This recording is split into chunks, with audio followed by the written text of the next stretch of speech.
Muchas gracias a ti, Joan Carles. Muchas gracias por esta mesa tan interesante y tan enriquecedora para conocer mejor estas experiencias. Eh, bueno, como bien dices, continuamos con esta segunda actividad de prejornadas y en la próxima media hora vamos a hablar de unos productos, de un trabajo que hemos venido realizando con la Agencia de Cooperación Española y particularmente con el Centro de Formación de Montevideo en el tema de fortalecimiento de los sistemas de información y vigilancia epidemiológica en América Latina y el Caribe. En el marco de esta emergencia sanitaria que hemos tenido por COVID-19, hemos puesto en marcha una serie de trabajos de los que queremos dar cuenta a continuación. Y para ello, pues vamos a desarrollar un breve diálogo entre dos profesionales con mucha experiencia en este ámbito. Por una parte, contamos con Jesús Henares Montiel, que trabaja con nosotros en la Escuela Andaluza de Salud Pública y que es licenciado en Medicina, especialista en Medicina Preventiva de Salud Pública, también máster en Salud Pública y Gestión Sanitaria, y actualmente prepara su doctorado en Ciencias de la Salud en el área de género y determinantes sociales. Como he dicho, trabaja como técnico de proyectos en la Escuela de Salud Pública y durante la pandemia, entre otras actividades, ha sido docente y tutor en los cursos de formación básica para trazado de COVID-19 de la escuela. Jesús, adelante. Muchas gracias, Jaime, por la introducción y buenas tardes y buenos días a las compañeras que nos siguen desde el otro lado del charco. Voy a ver si puedo compartir mi pantalla y me confirmáis si se ve correctamente.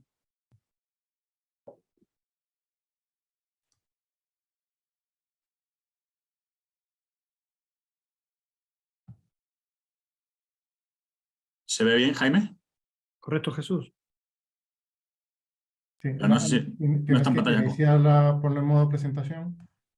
Sí, ahora, ¿no? Ahora bien, perfecto. Vale, estupendo.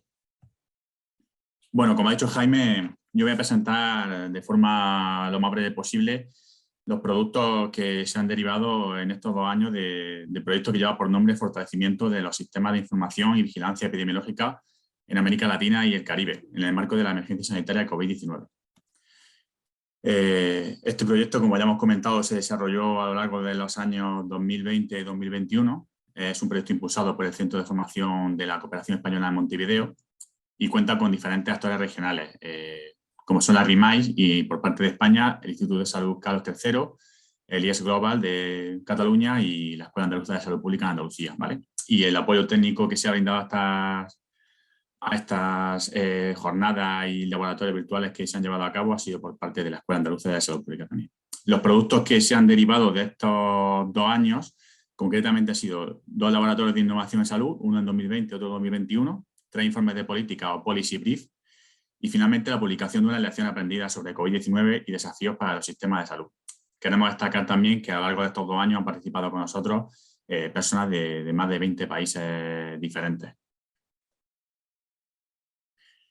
En esta diapositiva tenemos lo que es el marco teórico según el cual se han guiado los laboratorios que hemos llevado a cabo, ¿no? Y los productos que se han derivado de él.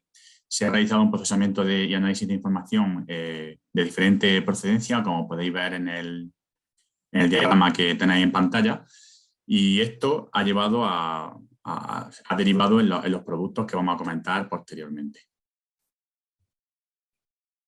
El primer producto fue el laboratorio de 2020 que llevó por nombre Innovación al servicio de la salud pública y vigilancia epidemiológica en el contexto de COVID-19.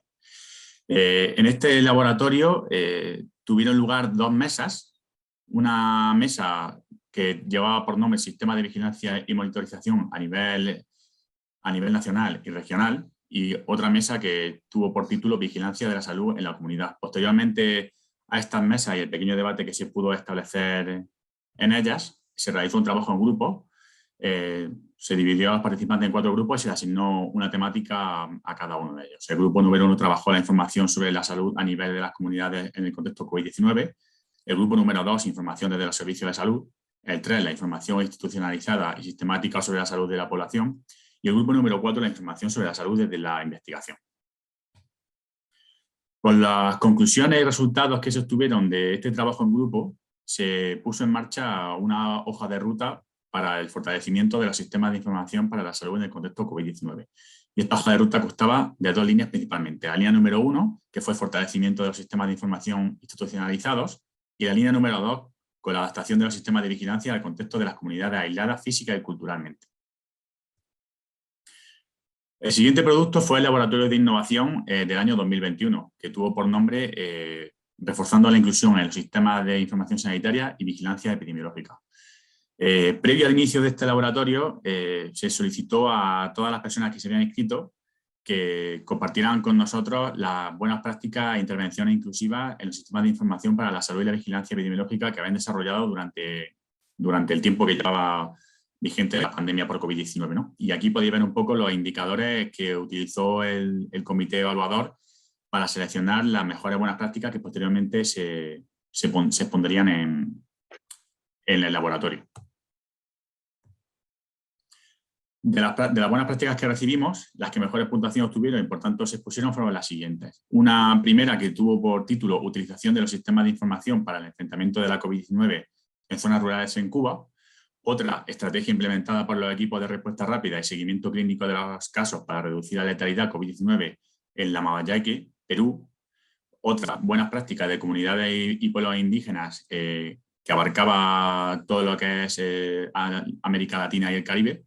Y por último, mecanismos para disminuir las barreras que enfrentan las personas en situación de discapacidad durante la pandemia por COVID-19 en Honduras. Aquí tenemos un pequeño diagrama con los hitos importantes de este laboratorio, que en total duró como un par de semanas. Previo al laboratorio se debatieron un poco las ideas sobre la inclusión, revisando documentación y las preferencias de los grupos de trabajo que se iban a establecer posteriormente. El día 2 de diciembre del pasado año tuvimos la primera sesión síncrona que nos sirvió de toma de contacto para la presentación de estas buenas prácticas, las estrategias iniciales y la formación de grupos de trabajo. El periodo del 2 al 15 de diciembre fue el periodo de mentoría en el que se trabajó con estos grupos de trabajo y finalmente en la segunda sesión se dieron difusión a las propuestas y los resultados de los grupos de trabajo y se terminó con una conferencia y una reflexión general. Se dividieron a los participantes en 3 grupos de trabajo y la temática que trabajó cada uno de ellos fue la siguiente. El grupo número 1 habló sobre cómo incorporar una visión multicultural y sensible a la diversidad de las capacidades para la recogida de información. El grupo número 2 sobre ruralidad y su inclusión en el contexto de la vigilancia epidemiológica por COVID-19. Y por último, el grupo número 3 trató la temática sobre la brecha digital en el contexto de la vigilancia epidemiológica de la COVID-19. Finalmente, aparte de estos laboratorios, hemos comentado que tuvimos también la oportunidad de elaborar tres resúmenes de política o policy brief, 2 que se derivaron del laboratorio del año 20 y otro del año 21. El primero tuvo por nombre Decálogo para un óptimo funcionamiento de los sistemas de vigilancia epidemiológica. Y los puntos clave a destacar de este resumen fueron los siguientes. Que la toma de decisiones efectivas en salud pública requiere de sistemas de vigilancia epidemiológica útiles y robustos, que un sistema de vigilancia epidemiológica efectivo debe tener como eje transversal siempre la equidad, incorporando información sobre los determinantes sociales de la salud. Y por último, que desarrollar, mantener y fortalecer estos sistemas es una inversión que es económicamente eficiente. El segundo resumen de política derivado del año 2020 tuvo como título Coordinación de la acción comunitaria para combatir a la COVID-19. Y los puntos clave que se extrajeron fueron los siguientes. La incorporación del modelo de activos para la salud en intervenciones de salud comunitaria acerca de las necesidades actuales de la pandemia a los agentes locales, refuerza las intervenciones intersectoriales y la equidad. Además, esta aproximación permite reforzar los sistemas de salud con una perspectiva intercultural y un enfoque comunitario. Y por último, el desarrollo comunitario basado en activos en salud disminuye tanto la transmisión de la infección como el impacto social asociado, pues brinda apoyo, reparto de responsabilidades y puesta en común de recursos, facilitando la coordinación. El Policy Brief, que se derivó del laboratorio virtual de 2021, se tituló Inteligencia epidemiológica reforzando la inclusividad en los sistemas de vigilancia epidemiológica, y vino a reforzar un poco y dar un paso más en el primer Policy Brief que se desarrolló en 2021. Los puntos clave a destacar son los siguientes. Un sistema de vigilancia epidemiológica efectivo debe tener como eje transversal la equidad, incorporando los determinantes sociales de la salud, como hemos visto anteriormente, que para epidemias o pandemias, como es el caso de la COVID-19, la estrategia más eficiente es intervenir de forma temprana en los brotes, y que la inteligencia epidemiológica, que era el tema central sobre el que trataba este resumen de política, supone una oportunidad para poder llevar a cabo una vigilancia y control de los brotes epidémicos y futuras posibles epidemias con efectividad y eficiencia desde un marco de participación e inclusividad. Finalmente, el último producto que se derivó de estos 2 años fue la publicación de unas lecciones aprendidas sobre COVID-19 y desafíos para los sistemas de salud. Un documento que sintetiza todas las ponencias y mesas que hubo en las primeras jornadas de salud pública, las comunicaciones presentadas más relevantes y finalmente pues, las lecciones que se aprendieron, ¿no? en todo este proceso. Destacar de nuevo que se contaron con más de 18 ponencias, con un total de casi 5.000 asistentes y que procedían de 25 países diferentes. Aquí no se puede pinchar directamente en el enlace porque es un pantallazo del documento, pero aquí en la última diapositiva sí que hemos puesto un enlace en el que si pincháis, porque me imagino que la presentación estará disponible, o a través del QR podáis consultar el documento en el que vienen detalladamente todos los productos que hemos presentado aquí de forma muy somera porque no disponemos de más tiempo. Yo sin más no me queda más que daros las gracias por la asistencia a estas prejornadas. Dejo también mi email por si alguien quiere hacer alguna consulta a nivel particular, y por último me quiero despedir con la frase con la que he cerrado siempre las intervenciones que he podido hacer en estos 2 años de laboratorio y jornadas, que es la siguiente: una epidemia es un fenómeno social que tiene algunos aspectos médicos, y que creo que es una frase que no debemos olvidar de cara a las previsibles epidemias y pandemias que seguramente veremos en los próximos años. Muchas gracias. Muchas gracias a ti, Jesús, por esta presentación rápida de 2 años. En resumir en 5 minutos, 2 años de trabajo y de intensa colaboración entre tantos compañeros de toda América Latina y de España. Bueno, ya conocemos un poco lo que se ha hecho. Ahora la idea es preguntarnos, ¿no? ¿Cuál puede ser la utilidad y cuál puede ser las perspectivas de uso de estos productos? Para ello hemos invitado y hemos contado con la participación. Agradecemos enormemente a Víctor Piris Correa. Víctor es médico internista, también con una dilatada formación en máster en gestión de servicios, diplomado en salud pública y también actualmente preparando su doctorado en recursos humanos para la salud. Víctor, el perfil de Víctor es extremadamente interesante para analizar la utilidad y el interés que puede tener estos productos, porque ha tenido un papel, primero, actualmente es asesor del Sistema Nacional de Emergencias, del SINAE, del Gobierno de Uruguay, y durante la pandemia fue director de Vigilancia y Monitorización.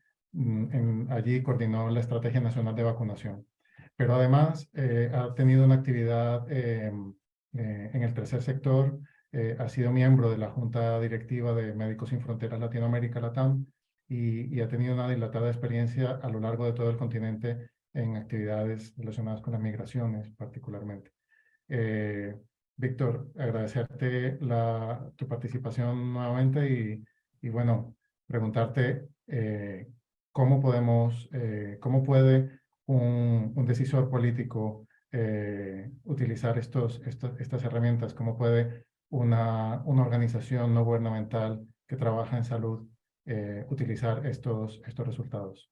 Gracias. Bueno, primero, buenas tardes a todo el mundo. Gracias por la invitación a las segundas jornadas iberoamericanas. Me equivoqué de horario y entré en la mesa anterior, pero realmente qué interesante y cómo enraba con lo que me han solicitado, y con mucho gusto lo he hecho, de intervenir en esta mesa. Obviamente la evidencia científica, lo que decían las personas que estaban infectados por long COVID, la evidencia científica y la evidencia de las personas es muy importante recolectarla para que lo que sucede en la comunidad tenga un reflejo en la implementación. O sea, no existe una toma de decisiones sin la comunidad presente. En principio es bastante importante entender que, dada mi trayectoria desde el punto de vista humanitario y desde el punto de vista de la función pública, tienen diferentes aspectos, y en la lectura crítica, que es lo que se hizo en este documento realizado por ustedes, me pareció muy interesante recabar los tres, y agradecer obviamente a los tres grupos que trabajaron estos 2 años en los entregables, tratar de entender con una visión de 2 lógicas, una como funcionario público, como tomador de decisiones, y otro como parte de una organización no gubernamental de ayuda humanitaria que trabaja en la comunidad y con población vulnerable y vulnerabilizada durante todos los años, del 2005. Y en los últimos años como tomador de decisiones dentro de la estrategia operativa. Una cosa importante entonces para mí fue comenzar a atender la lectura crítica de este documento, de estos documentos, y muy interesante lo que dijo Jesús. Estoy absolutamente de acuerdo con que los ejes y el trabajo en base a ejes de desigualdad es una forma lógica de trabajo, una forma de productos vinculantes, y una utilidad para la toma de decisiones en forma externa, compartida e informada. Para mí, en una primera instancia, fue interesante entender la temporalidad, porque como ustedes vieron en la mesa anterior, la realidad es que las necesidades están. Entonces, la temporalidad del producto de la evidencia lleva un tiempo, lógico, pero al mismo tiempo están las necesidades, y uno tiene que cubrir esas necesidades. Queda claramente demostrado en lo que intervinieron las 4 realmente muy interesantes personas que están infectadas por el COVID persistente.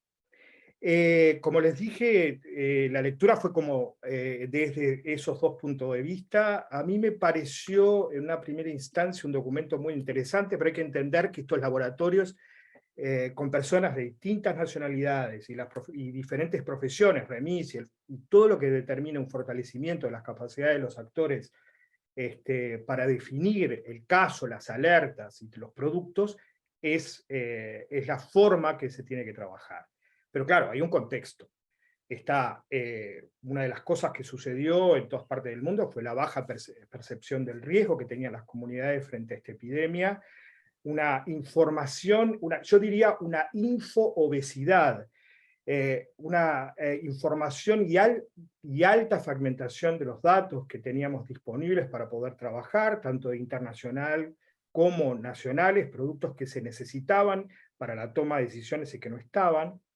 Por lo tanto, como les decía, la temporalidad de los laboratorios es muy importante para el tomador de decisiones. La otra cosa que es importante es que cuando uno forma, hablábamos de las formaciones y de la sustentabilidad de los productos que generan en los recursos humanos, es que no son sustentables. En Latinoamérica, la finalización de los contratos, al finalizar el proceso pandémico, determinó que perdiéramos los recursos humanos que habíamos formado y que por lo tanto después no los tenemos en la acción real del proceso implementatorio. Y el otro punto interesante que me parece importante es la revisión de la literatura que realizaron, una revisión de literatura internacional, pero localizada, regionalizada, que eso es muy importante para entender la proximidad y las características de las respuestas, porque eso se individualiza, se localiza por proximidad, y me parece muy interesante también trabajar con estas guías, y dado la ligación que ustedes hicieron en estas 2 charlas, ligar esta evidencia científica, la tan necesaria, además de la policy brief, la tan necesaria implementación, como decían las personas que están infectadas por los COVID, como base esta evidencia realizada y seguirlo con una nueva evidencia para estas necesidades que se han producido, ¿no? Una de las cosas que también me parece importante destacar son las buenas prácticas y las intervenciones inclusivas. Eso no es menor, Eso es importante para el tomador de decisiones y para la vigilancia epidemiológica oportuna. Los tres grupos para los tres grupos de trabajo, la brecha digital, eso es muy importante, y acuérdese, es importante entender también el tema de cuáles son las poblaciones que yo considero como vulnerables o vulnerabilizadas durante un proceso epidémico. El plan de respuesta está basado en la evidencia, está basado también en qué criterios de vulnerabilidad tomamos. En cuanto a los criterios de vulnerabilidad en esta pandemia, a mí me parece que es importante, desde el punto de vista de la toma de decisiones, considerar una población extremadamente vulnerable, además de la rural, los adultos mayores con los adultos mayores que están en un proceso de institucionalización. ¿Por qué? Porque en promedio la esperanza de vida en mi país, no en la región, por lo menos en el cono sur, es más o menos 78 puntos. La esperanza de vida al nacer a la población general es más o menos 78 años. Por lo tanto, la inclusión, considerar como eje de inclusión a los adultos mayores y desde el punto de vista estratégico en esta epidemia, en la infección respiratoria, en institucionalizados, y en los no institucionalizados, la falta que tienen estas personas de inclusión digital. Eso es una brecha real de trabajo. Nosotros se hizo una información en la campaña de vacunaciones, por ejemplo, para tomar una parte del proceso epidemiológico o el proceso de respuesta, que tuvimos que ayudar a las personas mayores a hacer la inclusión para poder solamente vacunarse.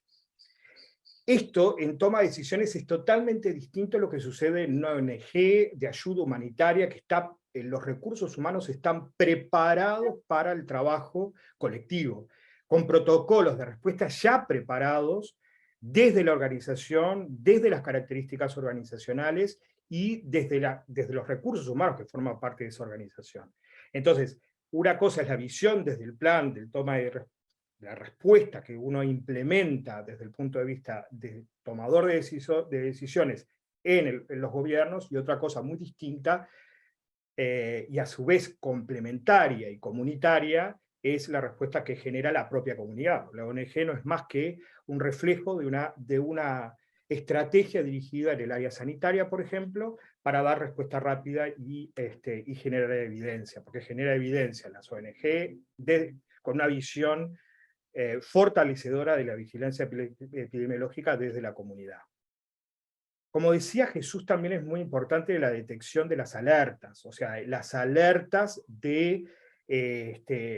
las alertas epidemiológicas, y por lo tanto la detección, la definición, que quede clara, como decía también las personas que estaban infectadas por long COVID, cómo se complementa con la definición de los casos sospechosos, cómo detecto las alertas, cómo cumplen dicha definición y qué características tienen.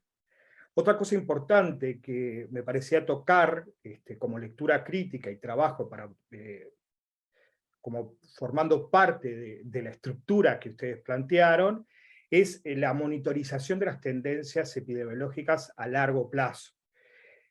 Como les decía, si tenemos bajos recursos o alto recambio de recursos, en el caso de la ONG, o que se caen por baja presupuestación en el área sanitaria, en el área pública de los sistemas sanitarios, el bajo recambio de recursos humanos o la alta tasa de recambio produce alteraciones, y por lo tanto esa integralidad que sostenían las personas que están infectadas por long COVID no se produce. No se produce porque no se logra realmente generar el equipo, porque se pierden las personas. Y perder el recurso humano es perder la historia de lo que ha sucedido. Una de las cosas que también es importante darse cuenta es que las ONG trabajan en evaluar impacto de la pandemia y sobre todo las poblaciones vulnerables o vulnerabilizadas durante el proceso epidémico. Pero los tomadores de decisiones desde el área gubernamental tenemos que evaluar el impacto de la pandemia en el sistema de salud y en la sociedad, y en la evolución del coronavirus y sus mutaciones, y a su vez también en lo que decía Jesús al principio y al final de su presentación, que es que las epidemias tienen muy poco de médicos y mucho de social.